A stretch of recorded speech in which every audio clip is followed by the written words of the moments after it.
Hi everybody. Today I thought we would just have a quick chat about setting up your drawing space.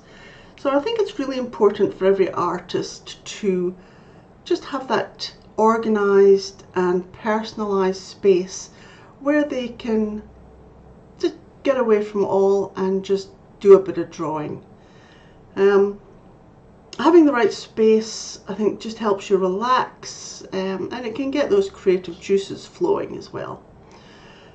So if you can, try and get a little quiet sort of spot in your house for you to set up. Now, I realise that's not always easy. I have a husband, I've got 2 sons at home, I've got 2 dogs, 2 cats, a bird. I can't remember the last time that I actually didn't get interrupted. But if you can, then that makes a difference. And if you can't, just don't be afraid to say, I'm going to go and do some drawing at maybe 10 minutes, half an hour, you know, just a little bit of peace and quiet for me, and then you can get back on board. Now, you're going to need, obviously, a desk, unless you're going to draw on an upright easel. But most of us like to sit when we're drawing, I think. So you're going to need a desk that's sturdy. You don't want anything too rickety. And you want something that's probably big enough that you have got room to put your supplies and everything round about you.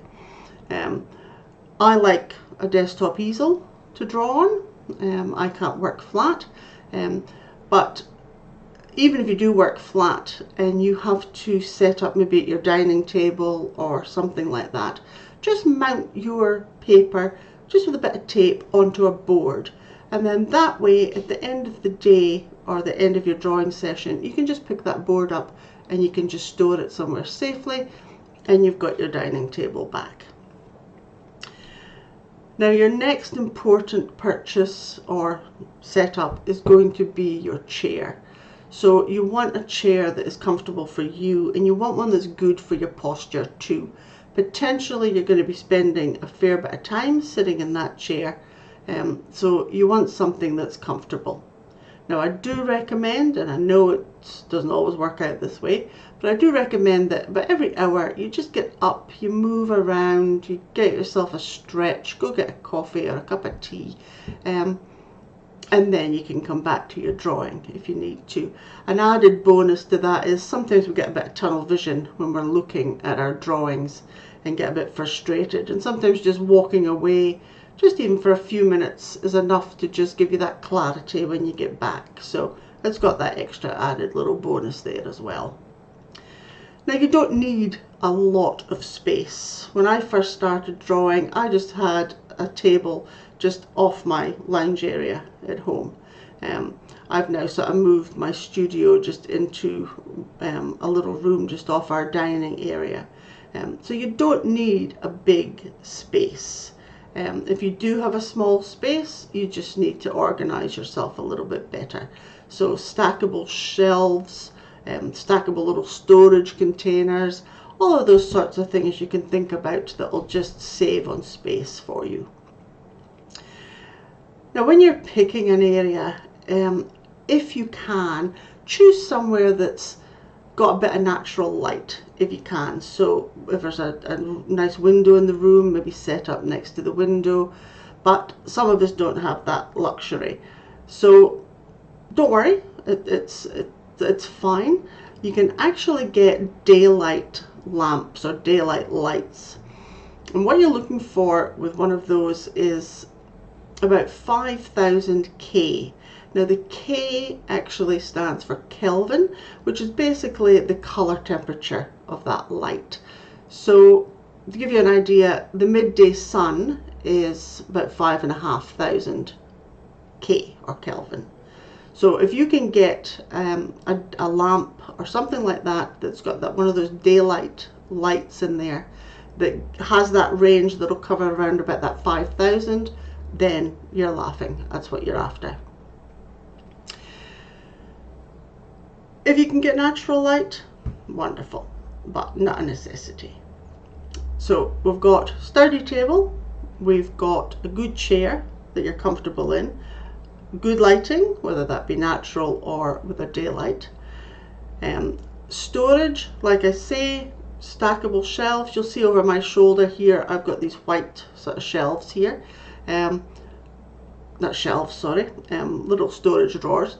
I just got them from an office supply store, and they're fantastic because you can just put everything in there and you can just pull out a drawer if you need one. And what I like to do is if I'm doing a drawing, I'll keep all of the materials and the color pencils and everything I'm using for that drawing, and that way if I do have to walk away and either do another piece of art or I'm just away from my drawing for a little while, when I come back I know that those were the pastel pencils I was using and they're the colors that I needed. That way you're not going through your colors again and thinking what did I use, what I didn't use. So yeah, keep the supplies that you're using for that drawing somewhere that's accessible, so that if you do walk away from it, they're there when you get back. Pastel paper. Now I buy bigger sheets so that I can cut them down to size, but whether you do that or you buy the pastel mat pads or whatever paper you use, try and store it flat. If you store it upright, you tend to get a bit of a curl and a curve in it, and it bows a little bit. So if you can, keep your paper flat when you're storing. I know that can be hard if you're limited on space, but yeah, whenever you can, keep it flat. Like I said, your tools and accessories, I use jam jars, old jars and things like that for holding my paper stumps or any sort of little brushes I might use in my pastel drawings. All of those sorts of things, if you've got a ruler, and all of those sort of things can just get popped into a jam jar, and you can just move that onto your desk when you're actually doing your drawing. In regards to just creating that space, have a think about what makes you relaxed. Put up some artwork, put up your artwork, or some inspirational artwork. If you love a certain scent of a candle, for example, then burn that candle while you're drawing. Pop on some of your favorite music, something that just relaxes you and you enjoy listening to while you're drawing. All of these little things can just transform, an otherwise potentially ordinary space into something that makes you want to sit there and draw. At the end of the day, it has to be somewhere that is a pleasure for you to go and sit at and do your drawing. There's nothing worse than being, in a little bit of chaos, and it just doesn't, it's not conducive for, for good artwork. It's like anything in your life, I suppose. If everything else is chaotic, then that shows in whatever it is you're doing. Now I like to have a bit of a clean up as well at the end of every drawing session. So I'll just sort of get, blow away sort of any dust that may have settled on my easel perhaps, or if it's gone onto my desk, that sort of thing, give it a bit of a wipe.